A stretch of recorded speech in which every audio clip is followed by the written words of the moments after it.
You're listening to The Q Switch with your host, Spence. Welcome, one and all, to the Q Switch Conversations podcast.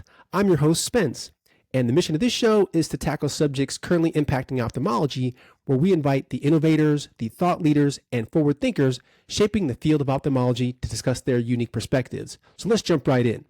Today's episode cracks the seal on a subject we've not discussed on the show before, which is unfortunate because it deserves more awareness and a greater discussion. But here to change all that, it's our guest, Dr. Taj Nasser, someone who doesn't just perform vision correction, he helps people reimagine their entire future. Dr. Nasser is a board-certified ophthalmologist, refractive and cataract surgeon, and owner of Taj Nasser Vision in Irving, Texas, just northeast of Dallas. He's one of only a handful of EVO ICL surgical trainers in the nation, which basically means when it comes to advanced refractive surgery, other surgeons come to him to learn. But here's what I love most about Dr. Nasser. His story isn't just about precision lasers and premium lenses. It's about purpose. It's about gratitude. And it's about a deep-rooted belief that vision isn't just 20/20 on a chart, it's freedom.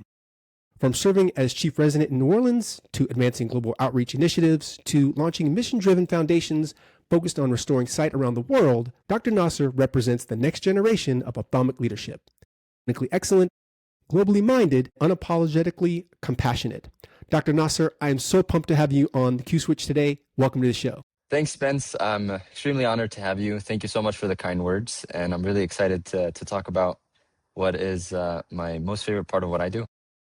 Awesome. Well, so before we get into the crux of our conversation, I think it would be a great tie-in for our audience and for this episode to share where you are calling from and if you can give us a quick tour. Certainly. So I am tuning in from Cordoba, Veracruz. So Veracruz is on the eastern coast side of Mexico. Cordoba is known for its just amazing hospitality and really great coffee if you're around here. And there's essentially, this is MITC, so it's the Mexican Indian Training Center. It's a Christian seminary school, and we have lots of amazing volunteers that help bring vision to those who need it most. So I'm going to walk around the clinic, so you'll be able to see in the background. We're going to go into the actual clinic. So this is a library that's converted. This is essentially our awesome team. So this is our slit lamp. And this is where we screen the patients. So we initially do the screening here. And again, this is a library that's been converted. They go to pre-op. And this is our pre-op section. So this is where we essentially give them anesthesia, pre-op section. And this is where they get injections because these cataracts are a bit complex. And in order for us to have adequate anesthesia, sometimes there's language barriers. Some of these patients don't even speak Spanish. So even if you speak Spanish, you likely won't understand Nahuatl or other languages. Once they've had the anesthesia, usually it's retrobulbar injection. So we're giving them medicine behind the eyeball, which paralyzes all the eye muscles and allows us to operate and do these very difficult cases. So I'm very thrilled to be joined by some of my best friends, actually. We were residents together. Is that right? We had a corneal fellow.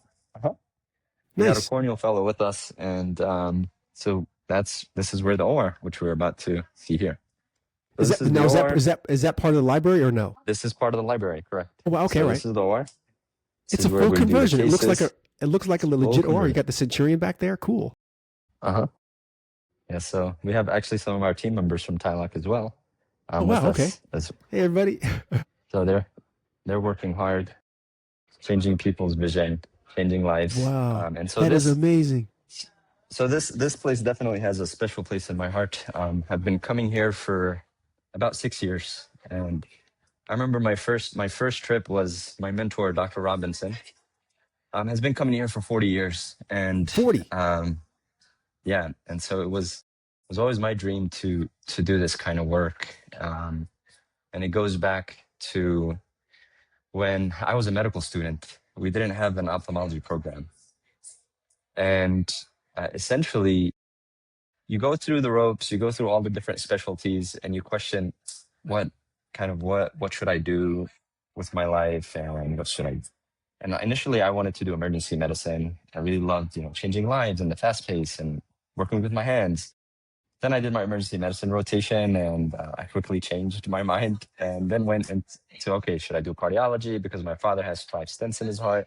And you go through and process of elimination, just something doesn't click or that spark. So I started reading books, and I read a specialty book that went through all the different subspecialties, and I came across ophthalmology.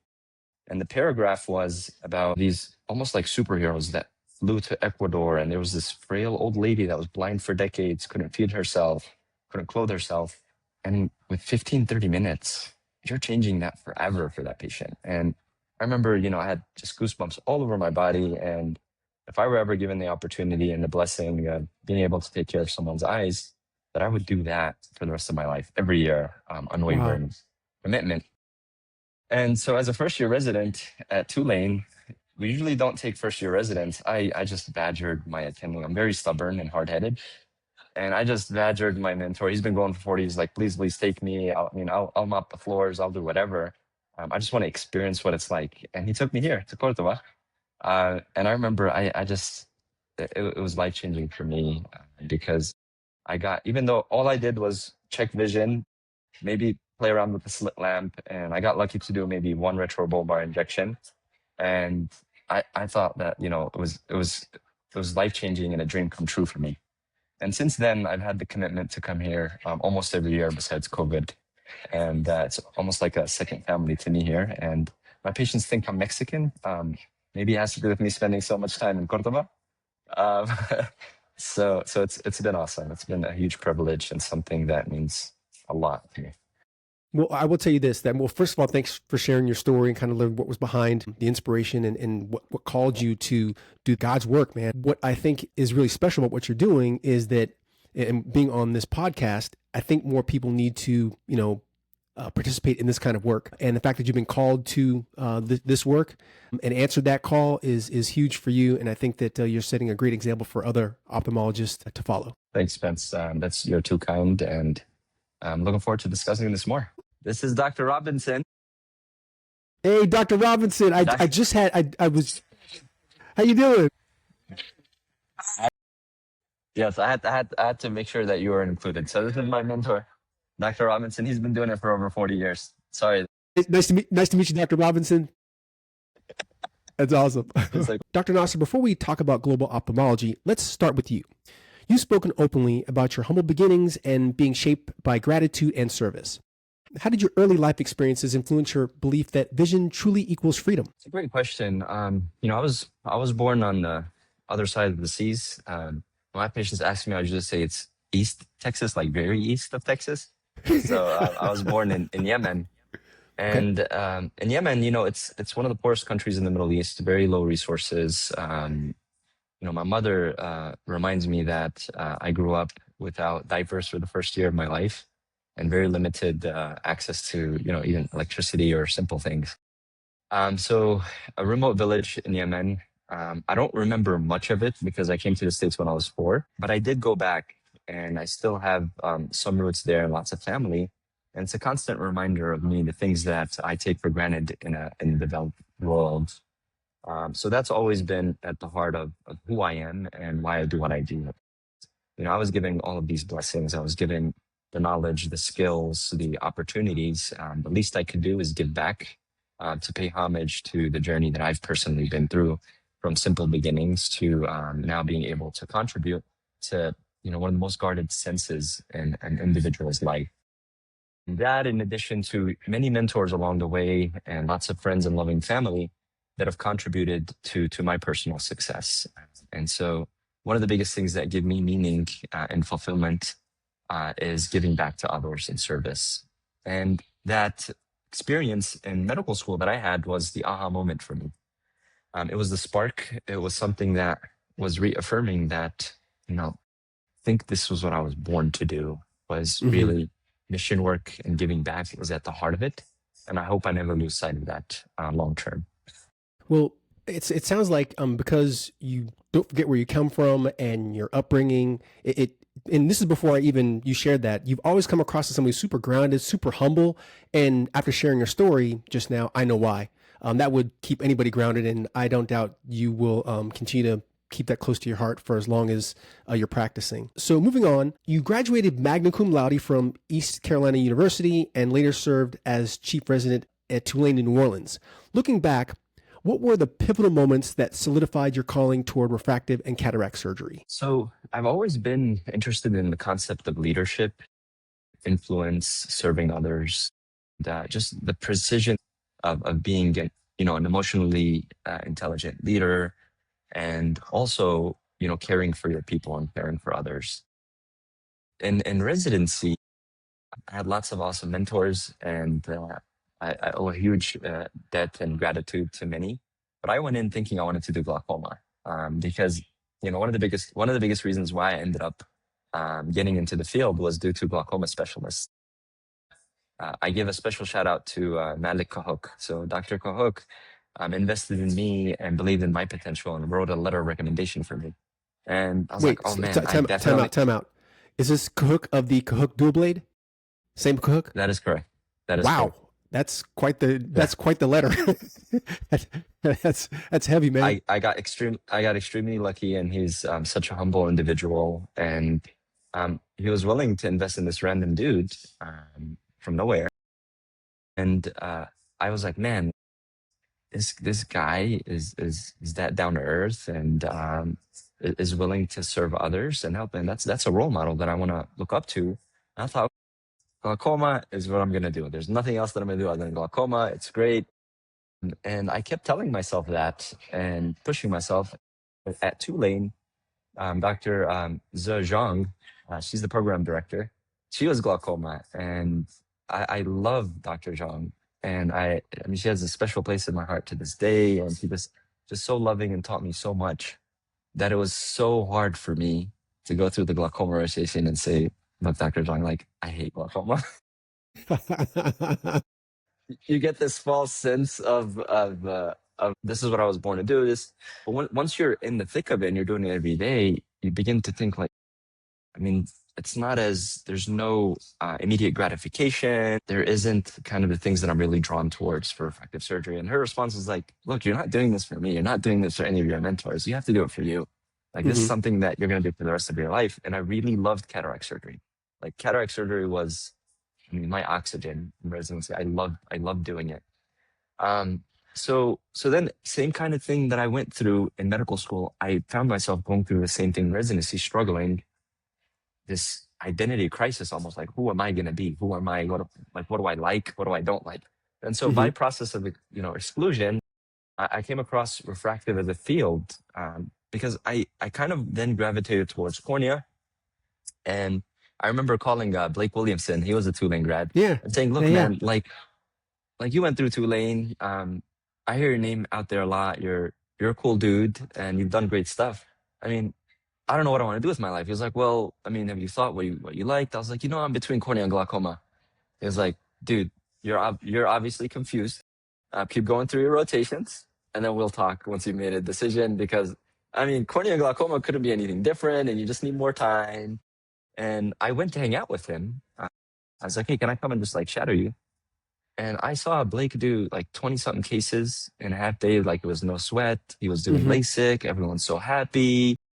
It was a very different side of ophthalmology that I'd never seen before. So, wow, like, man, that's pretty cool. I think maybe refractive is nice. And I started delving into it and reading more. And then I saw a patient in our pediatric ophthalmology rotation. It was a 16-year-old, minus 14 myope or abouts. Thick glasses, bullied in school, couldn't tolerate the glasses, had been told, it can't get you out of glasses, can't tolerate contacts. And I still remember the facial expression that his parents gave to me, like one of desperation, one of like, there's no hope in sight. And in residency, there's this dogma in academics where refractive is this black box and only sleazy salesmen go into refractive. And I'm this dude who wants to be as far away from that as possible. I want to give back. I want to do global ophthalmology. So I felt like hypocritical and this kind of like mind battle that you go through where refractive just is not discussed as a whole or given its due justice, its nuances, its academic prowess. A lot of the awesome things that I love about refractive. And so I was conflicted, and I'm seeing this patient and I'm kind of brainstorming, how can we help this dude? He's only 16 years old. And I go to my pediatric attending and other attendings, and they're like, no, this patient has extreme myopia. They're going to get a retinal detachment. And I started questioning about, well, what about ICLs? What about something that we can provide long term? And I was essentially led to believe that there's no good option for this patient long term, except until they get cataracts or something that needs addressing, like CNV, where you give them injections or something. But nothing performance driven, nothing lifestyle driven. It was only, is there pathology? You treat the pathology. If there's no pathology, it's like, okay, who cares about refractive? So, that story kind of, like, as surgeons, sometimes we just ruminate. We have this type A personality. We just keep thinking about things, and there's certain stories that stick with us, and that stuck with me. It was like, no, I think we can do better. So I started looking things up, and I realized that ICL may have been an option for the patient in a couple of years if their refraction is stable. And I looked up, okay, what is refractive fellowship about?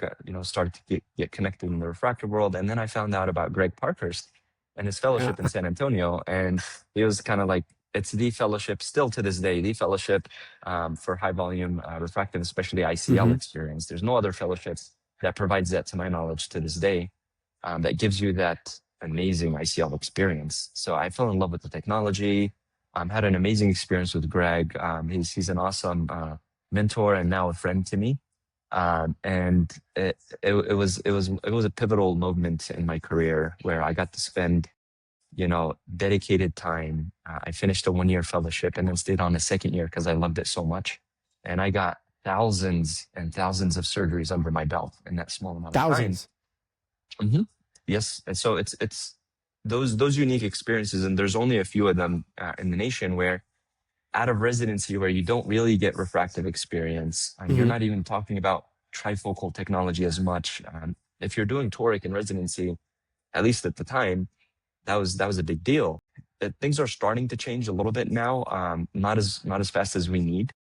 The mentality of moving away from, or still respecting pathology, but also respecting performance and lifestyle-driven ways of practicing in ophthalmology.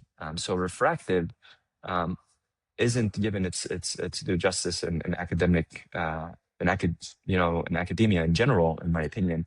And so having these fellowships is great because it gives you that nuance. You're immersed in that environment, and it allows you to understand, your true passion. And to me, refractive, despite what people may think that it's diametrically opposed, you have this luxury of being out of glasses and contacts. It's actually a right and it's a privilege. And people all over the world are struggling and can't even afford glasses. And if you look at the World Health Organization and statistics, 2 out of 3 people can't even have access to glasses that desperately need it. So the onus is on us to advance in the field in general. And they complement each other really well. I can tell you, the post-op day 1 ICL patient that I see that's crying in tears, getting them out of glasses and contacts, is the same satisfaction and the same face that I get when I'm here in Cordoba with a white cataract and a monocular patient that is seeing their grandkids for the first time. That same tear, that same happiness, that same joy is the same thing that unites them both. And to anyone out there that goes through these journeys where you're questioning who you are and what you want to be, I can tell you, you can tread your own path. And at the end of the day, you have to be true to yourself and do what makes you most passionate long term. And you'll never regret it a day in your life. Well said. Well said. So when we talk about global ophthalmology, what does that term mean to you personally, and how is it evolving in today's world? It's a great question. So when you look at the percentage of patients that are blind across the world, statistics are out there around, over 2 billion patients are struggling with vision impairment, and about 1 billion patients across the world, are blind from preventable causes. These are cataracts, refractive error, etc. Preventable. Preventable. That's the tragedy. A significant percentage of our fellow human beings are blind from something we can prevent. And it's not a lack of resources. It's not a lack of resources, in my opinion. It's a lack of individuals that are able to donate their time and go out there and help our fellow neighbors and people across the world, and think beyond just ourselves in our own settings. We can make a difference. And when you think of it that way, you're like, gosh, you're saying that, 1 out of 2 people can be blind from cataracts in that 1 billion. You're saying that the number one cause, according to a Lancet journal article, um, the number one cause of reversible blindness, we think is cataracts, but it's actually not. It's refractive error. It's Really? those young individuals that are -5, -6 that can't even afford glasses or contacts. It's not only the elderly. Like global ophthalmology is not only cataract, it's not only glaucoma, it's not only corneal disease. Refractive error is a significant portion of functional Interesting. visual impairment. And I wrote an article about this a couple of years back in 2023 because, I have these various passions and loves, and I think refractive is amazing, but also think global health is great, and I want to do it the rest of my life. And I wrote an article challenging the dogma and saying, do you think that having access to a laser and getting LASIK is a luxury? Um, why can't we offer uninhibited vision in the jungle, in areas that have absolutely no access to care around the world? Why should these patients that are -10 myopes who can't do fine activities and can't care for their elderly family that are blind from cataracts and having this huge economic impact in the society as a whole? Why can't we do that? And I challenged that with an article, and I started to read about examples that have done that. Dan Reinstein is a great example in what he's done as far as refractive surgery. One of my great friends, Daniel Gitane in Ethiopia, he's the Ethiopia, the whole country's first refractive surgeon. Wait, If you think about it, in the entire country. in the entire country, he's doing the first kind of refractive surgeon and clinic center, and he got some help from Dan Reinstein and Pure Blindness Project and others. But when you think about it, it's like, oh my gosh, in 2025, 2026, there are still countries who have no access to refractive surgery and like zero access to refractive surgery. That to me is the definition of what we can do as human beings for global ophthalmology is dealing with all of what allows for functional improvement and a better lifestyle for fellow human beings. And correcting refractive error is a significant portion of that. Well, I think that actually brings us to the Visual Freedom Foundation. What sparked the creation of this mission, and what gap did you see in global eye care that you felt it called to address? So that same passion that I had, Greg Parkhurst is my mentor, and, he trained me, and we're talking about all the different passions. And he's also involved with mission work as well. Well, a couple of years later, I'm hanging out on a conference with Greg, and he's like, hey, I'm starting this foundation called the Visual Freedom Foundation. And it's different. It's kind of, I think these are things that you enjoy. I was like, oh my gosh, that's like a dream come true. And he invited me to be a board member with the Visual Freedom Foundation. And we have really awesome colleagues that are on the board and are now collaborating with the optometric community. So it's an MDOD nonprofit organization. Oh, nice. But what makes it very unique is it's addressing that exactly. So the work that some of our colleagues has done, such as Dan Reinstein and others, is refractive surgery. So it's differentiating in that we're not talking about cataracts or glaucoma or pathology. We're talking about lifestyle driven preventions, and the Visual Freedom Foundation focuses on that. And so I'm extremely honored to help. We have 4 different pillars where we're trying to make an impact both locally and across the globe, and helping people of all walks of life. These are patients that are, paraplegics, immobile, different handicaps that can't even put a contact lens on or glasses on. And with LASIK, you're impacting their life tremendously. And so there's many different ways that we invite, all of our fellow surgeons to participate, to donate, to help advance this cause. Because together, this is where we can make that vision a reality. This is where we can help fellow human beings, not only with cataracts, but also with vision correction and targeting the number one cause of vision impairment that's reversible across the world. Mm-hmm. So many people think that global outreach is about flying in, performing some surgeries, and leaving. How does your foundation approach sustainability, education, and empowering local systems to create lasting impact? And you said it exactly, that's local care systems. So, we always hear about this proverb, and we've probably heard it a million times, is what's more powerful than giving man a fish is to teach them how to fish, right? Right. And And that's what the Freedom Foundation's intention is. We're partnering with organizations across the globe where we can build local care centers. So with colleagues that perform refractive surgery at the highest standard of care. And we're really excited to jumpstart one of our first mission trips this year. So we're planning an ICL trip in Cusco, Peru, with support from our colleagues and Star Surgical. And we're hoping to have the first ICL mission. So where we fly down, awesome local care center colleagues that are very capable, and partnering with them to provide vision correction to these patients that are in desperate need. And it starts with collaborating with surgeons and care centers across the world, and areas where, similar to what was done in Ethiopia with our friend, that similar kind of mindset where we're training other surgeons for sustainability, so that you don't just go and do surgery and come back and there's this huge gap that's still there. It's collaborating with people individually and locally that can continue the work that we start. We often focus on international outreach, but access gaps exist right here in the United States. How are you working to bridge disparities in advanced eye care within underserved communities domestically? So in Dallas, Texas, which is where I'm based, we're really blessed to have the Cornerstone Clinic. So the Cornerstone Clinic is a great example that's been serving the community for many, many years. And this year, amongst many other things, really excited to announce the start of my personal foundation that's going to be collaborating with the Visual Freedom Foundation and other organizations, where I want to start giving back to our neighbors. So I don't have to just travel to Mexico or Africa or the Middle East, etc., to give back. And giving back to our neighbors is of high priority. So I am kickstarting my foundation this year.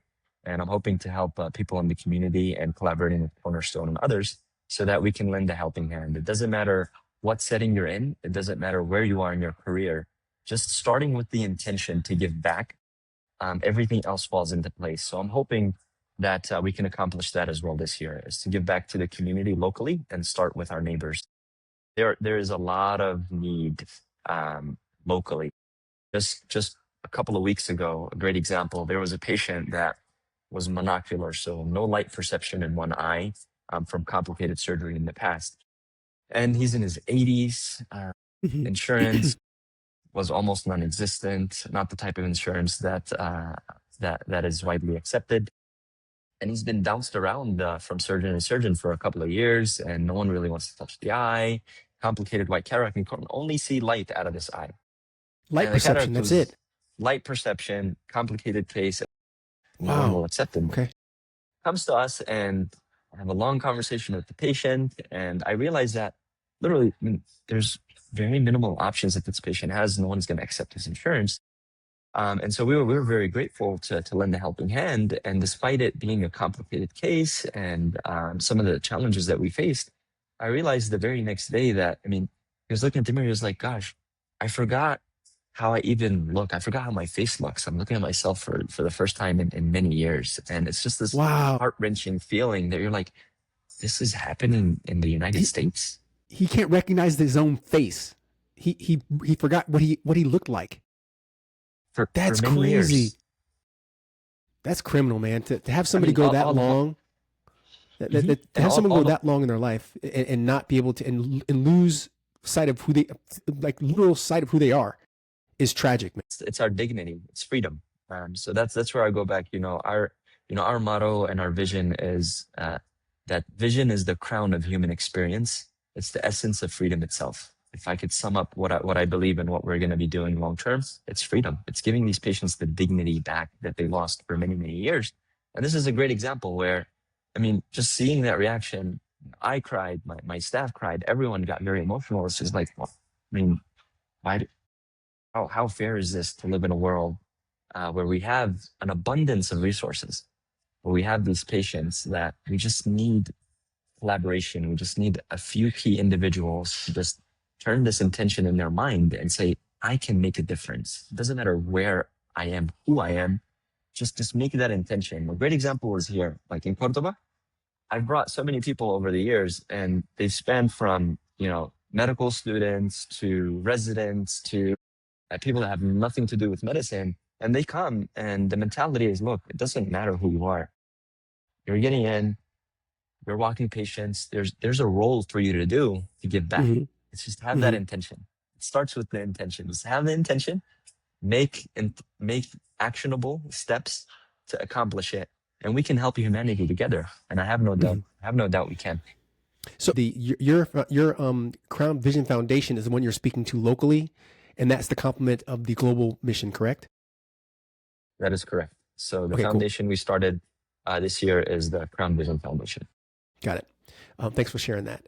So you stepped into leadership roles with both clinically and philanthropically. What does responsible leadership look like in ophthalmology today, especially in a world of rapidly advancing technology? Responsible leadership to me is caring about other human beings. So I can tell you my personal story to the Metroplex was a little bit of an atypical situation, I would say, taking over a practice after the death of a sole owner. As my first introduction to the real world after being, at the amazing Parkhurst New Vision setting where I was spoiled with everything. It's a learn by fire kind of situation where you're not only dealing with resurrecting a clinic, but also with people. So there's a lot of grief that's involved. There's a lot of trauma on many different levels that you as the new kid on the block has to deal with and has to rise to the occasion of responsible leadership and caring about human beings. And at the end of it, it's the emotional intelligence that comes behind that. Is these aren't robots. These people aren't numbers. These are people that have families. These are 25 plus employees that you're responsible to care for, and understanding the nuances behind that. So not going in and changing everything from day one, but caring about them, hugging them when they need it, showing the love and establishing the level of trust. I'm a big fan of Simon Sinek. He's an optimist when it comes to leadership pearls. Yeah, and great speaker. And so I love his approach to leadership and the essence of trust and starting with why and leaders eat last kind of philosophy. And that stuck with me. And the responsibility of leadership on ophthalmologists for us to advance our career starts with that. If you're in the field for your own personal conviction, your own prestige and power and desires, yes, you can make money, you can go far in life, but think about how you can take that one step above is by giving to others, is by caring about other human beings and setting aside ego and pride and doing what's right. And I think that will advance our career, not only in the philanthropic, but also clinical and academic excellence and innovating for our patients. Our patients deserve the best quality of care, the best of standards, and having that responsibility of caring, putting others above yourself, will take us far and long as a field together. There's a lot of recurring themes that you're kind of really retreading over the course of this conversation, and it really paints a picture of who you are as a person and what you put into your practice and how much you care and the compassion. So that's coming through, and it's for me, I'm like, man, there's Jesus and then there's Dr. Nasser. So you said, you're too kind, Spence. I just want to match your energy. I remember the first time I met you, we were at a conference. I'm like, man, this guy is just like glowing with positive energy, and you just want to hug the guy, and like you've known this guy for 10 years. And this is my first time meeting you. So I absolutely love your energy and everything you bring in and the journey as well. Thanks. So you've said restoring sight is about more than just vision. It's about dignity and opportunity. Can you share a patient story that captures that philosophy? One of my favorite patient stories was in Ethiopia. I'll never forget the story. In Ethiopia, it's high volume. It's extremely stressful. I mean, we have 1,000 patients lined up for a couple of days, and it's nonstop. I can't even imagine what that looks like. It's pretty stressful as a practitioner to be in there. And you have these amazing surgeons, and the Cure Blindness Project is doing a wonderful job with that. So I'm there, and the next day you have like literally almost 100 plus patients just lined up in rows, and they're celebrating their new vision the next day. And this individual was monocular, and he's standing up randomly, and I'm seeing him. It's that guy that you see from the crowd, and you're like, okay, something unique is going on here. And I walk closer to him and he's shouting, like, just shouting, just shouting. And I can't understand. I'm like, can you please interpret this for me? Like, what is he saying? He said, the translation was, he is saying that he is so glad that he can finally see his land for the first time. He is so glad that he can see his people for the first time. And he's monocular. So we did surgery on just his only good seeing eye. And what was very powerful, and this is where I broke down afterwards, was he was saying that he doesn't care if he dies tomorrow. That the fact that he's been giving the blessing of being able to see, he's willing to die tomorrow. So he equated vision with life versus death. And that's where I was like, Wow. oh my gosh, what I'm doing is way bigger than myself, way bigger than That's everything. powerful. If That is if truly giving powerful. vision is giving life to an individual, and he was like, you can bury me 6 feet under tomorrow. I've gotten everything I wanted from life. That's an experience I'll never forget. And I'm always reminded, in tough days and days where, cases just aren't going as well, especially in a mission work setting. I'm reminded of that story. I'm like, no, I'm giving life. Like, I'm helping giving life to individuals. It's a huge purpose and something that keeps me moving forward. And I think it's one of my favorite examples. Well, thanks for sharing that. That certainly is a powerful one. You mentioned collaboration with surgeons and other professionals within the industry to bring down to these mission trips and these kinds of things. As refractive technology evolves, LASIK, SMILE, EVO ICL, custom lens replacement, how can industry partners and philanthropy align to make these innovations more globally accessible? It's a great question. It starts a couple of ways. One is collaborating with organizations that fit that criteria. Setting aside, industry doesn't take much to set aside a certain budget for philanthropic and nonprofit work. It makes a big difference. And we owe a lot of debt and gratitude to our industry partners who are so generous with the resources. In addition, sustainability. One big thing that comes to mind every time I go on a mission trip is how much waste there is in our system. And I think our field is becoming more and more open with the various organizations and such as iSustain and what ACOS, the Green Working Group, are doing. And that we're realizing that, those pesky instructions and all the other random things that are important, don't get me wrong, but it's a lot of waste.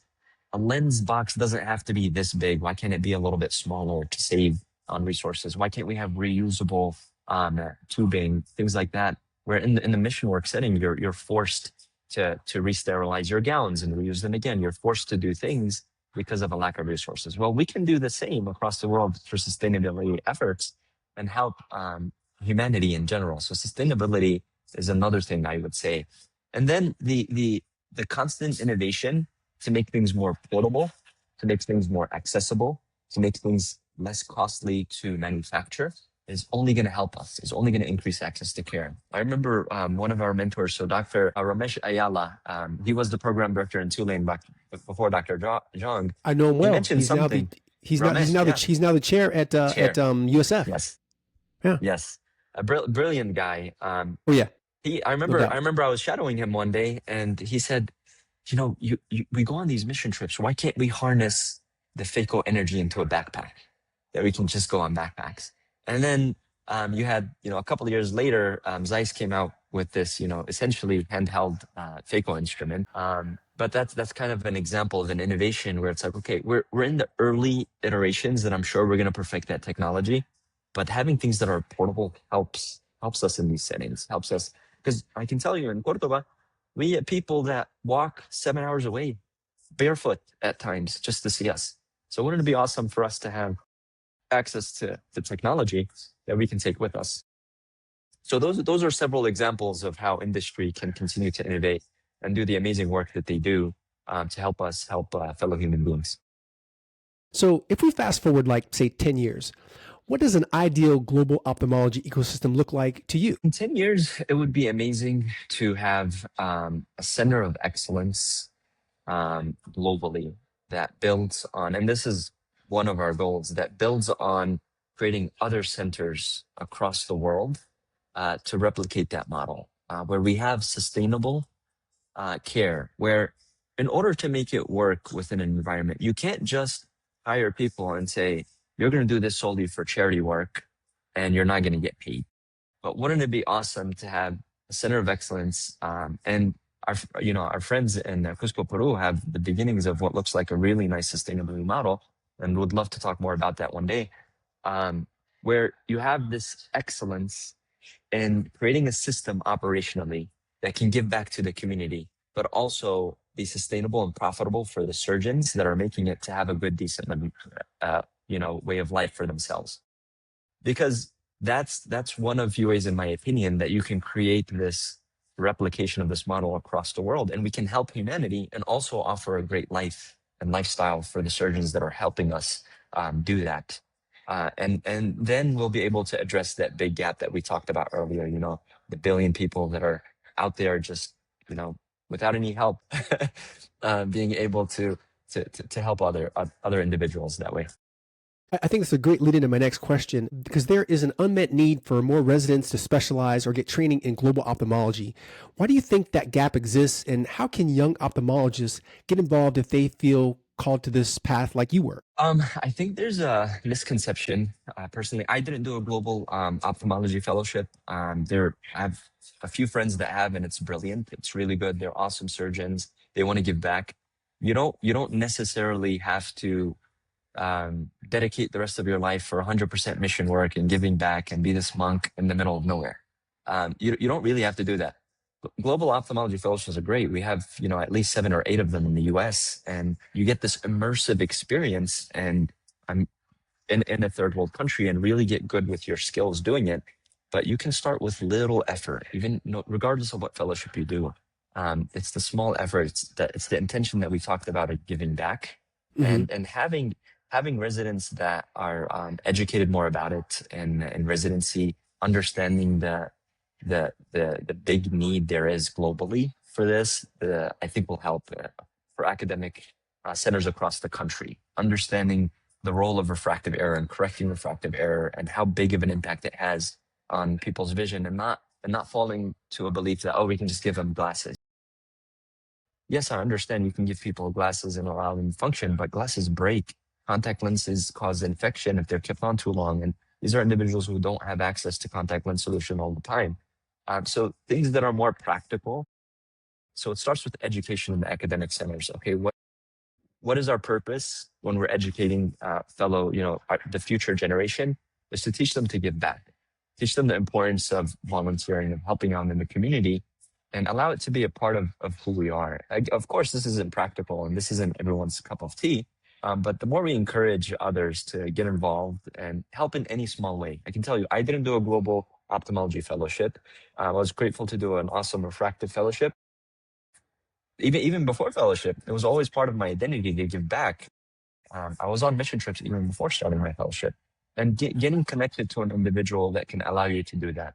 The opportunities are not vast, I'll tell you that. That's part of the difficult part. And every year I get asked, like, hey, can I go on a mission trip? And there's only a few people that I can take with me every year. But if there are several other colleagues that are also doing that, we'll have this network of individuals that take lots of, especially residents, especially people that are early on. This kind of stuff really is invigorating for them. It's exciting. It gives them an opportunity to explore, understand the importance of giving back. So if we can start with residency, with academia, helping us identify first, what is the problem, and teaching about the problem so that we can find solutions together, and then encouraging other colleagues to jump on this, serving and giving back bandwagon, regardless of where you are, whether that's locally or internationally, and that can make an impact. So if you could leave the next generation of ophthalmologists with one guiding principle about purpose-driven eye care, what would it be? One guiding principle for fellow ophthalmologists for purpose-driven is never forget the bigger purpose of what you're doing. As human beings, things get old. Things that are exciting and sexy tarnish with time. Seeing that same cataract 50, 100 times that has that 1+ NS with 2+ PSC. Again and again and again and again and again. Seeing that topography with the inferior steepening and the keratoconus, is it mild, moderate, severe? Again and again and again and again. Just burns you out after a while. It's normal. It's normal for things to get old. So having that thing inside of you that keeps that spark that keeps the bigger picture in mind is extremely helpful. And to me, it's mission work. To me, it's giving back every year, even though it's physically exhausting, emotionally exhausting when we're here, where the things that you have to deal with. For me, it's a source of energy. For me, it's filling that cup that you go back and you're just full of energy, and you're extremely grateful for the small things that you overlook on a daily basis. And I go back and I'm like, oh my gosh, this is amazing. I get to do LASIK, I get to do cataract surgery. I get to sit on a chair that's very comfortable. I get to have scopes that don't look like they have like a bunch of stuff in the middle where you can't even see the cataract you're doing. Like little things that you just take for granted, and just keeps me going. So find that bigger purpose inside of you. Find your, Simon Sinek talks about this, find that why. You're not just an eye surgeon. There's something bigger inside of you that's keeping you moving forward. So find your why, whatever it is, and stick to it and be consistent.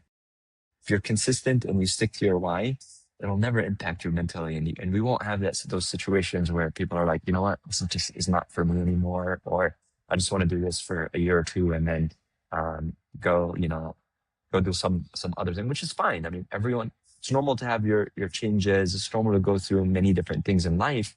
But if you really want to stay in ophthalmology long term and you want to have that passion and love for what you do, find that spark, find that why that keeps you going.